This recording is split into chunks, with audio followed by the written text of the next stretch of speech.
Hello, everyone. I hope you guys are having a phenomenal day so far. So, for today, what we did was we finished part 2 of the lab. Okay, on Friday I said we did part 1. We'll get the data for part 2. Okay, so what I'm going to do with you is I'm going to share with you the results from the lab and go over the different what it means, right? So I'm going to draw it out here for you. So I'm going to present my screen.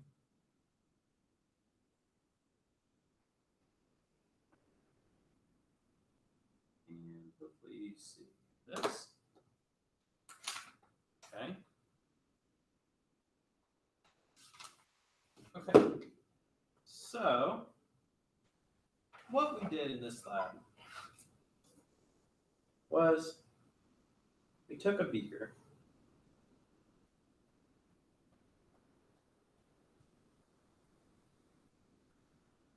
We filled it. Let me zoom in a little bit. We filled it with zinc chloride solution. Okay. Then we tore off a magnesium strip. I'm going to color that in black because it's a silvery color. So we had a magnesium strip, and we put it in there. And basically all we did, we stirred and we stirred and we stirred and we stirred and we stirred. Okay. And then what we did was, after 20 minutes, we set up a little funnel.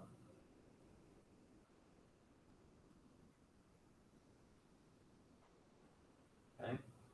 Set up a little funnel that we took this out, right? We took out the zinc and we washed it, right? We washed it over the funnel. We just squirted it with some water.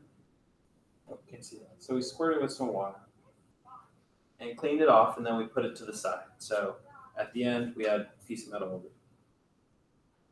Then what we did, we took all this water and poured it down the funnel. Okay. And we collected some, in the funnel, we collected some dots, right? There were some leftover dots that broke off of the magnesium strip. So what the lab actually looked like was, today we took the mass of what those dots were, and we took the mass of the leftover magnesium. Okay? So by doing this, we created a little equation. Okay? And that equation is 2 plus magnesium. And what that created was zinc with magnesium chloride solution. So there's our equation. And we had to determine the oxidation numbers. Okay? So the oxidation number of elements by itself is 0. Oxidation of element by itself is 0. Column 17 has -1 charge. I have 2 of those, so zinc must be a +2. Same thing over here, magnesium must be a +2. Okay, so if we look at zinc, zinc has a +2 charge, and it eventually goes to be 0. So zinc is actually being reduced. Zinc is being reduced. And hopefully you guys remember oil rig. Okay, so anything that is reduced is gain. Reduce is gain. So it was reduced by 2, so we gained 2 electrons. Okay, so let's look at magnesium. Magnesium went from 0 to +2, so magnesium is oxidized, which means magnesium oxidation is lost. So magnesium lost 2 electrons. Okay, it lost 2 electrons. Okay, so there's some background information. Okay, on that. Now, what gets tricky in this problem was how much yield, percent yield of the zinc did we get? Well, in theory, let's say we start off with 0.15 grams of magnesium. Well, learning from our last chapter, we have grams of magnesium on the bottom. We would need grams of zinc on top. Okay, zinc on the periodic table weighs 65. Okay, magnesium on the periodic table weighs 24. So the magnesium actually cancels out with the magnesium, and you multiply across and divide down. So if you plug that, in theory, we should have gotten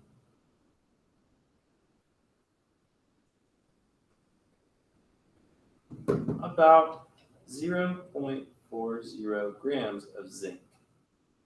In theory, that's our theoretical. However, when analyzing our results, a lot of students only got around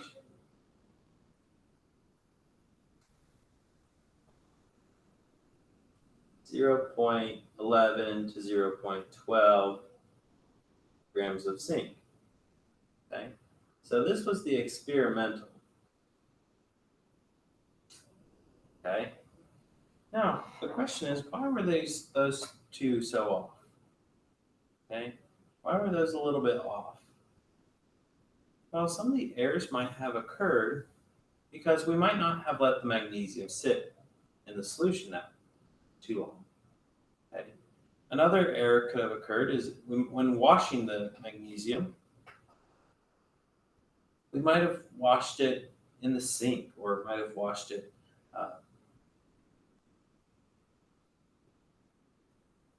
somewhere where we wouldn't have collected the zinc. Another error could have been we used 2 different scales. Okay, so there's many errors that might have caused this difference. Okay, and in order to calculate the difference or the percent error in this experiment, what we have to do is the actual over the theoretical. Okay, so the actual, the 0.11 divided by the theoretical times 100. So that's the percent yield of our results.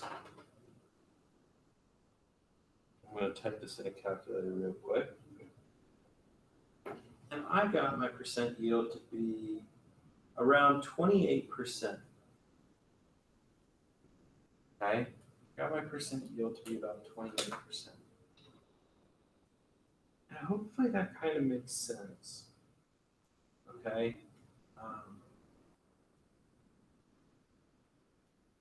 And that's what we did today. Okay, we took the masses and got our data. Okay, and got our percent yield. Okay. Now the percent yield.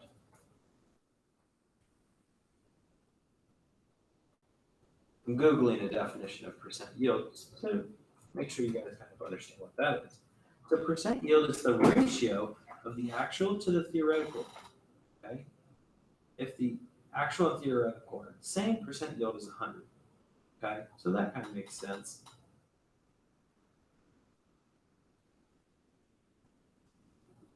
Percent yield is the percent ratio of the actual yield to the theoretical yield. It is calculated by the experimental divided by the theoretical multiplied by 100. Okay, so just a lot of the things we basically talked about. Percent yield compares the hands-on results to the calculated predictions. In a perfect world, our experiments would give 100% yield.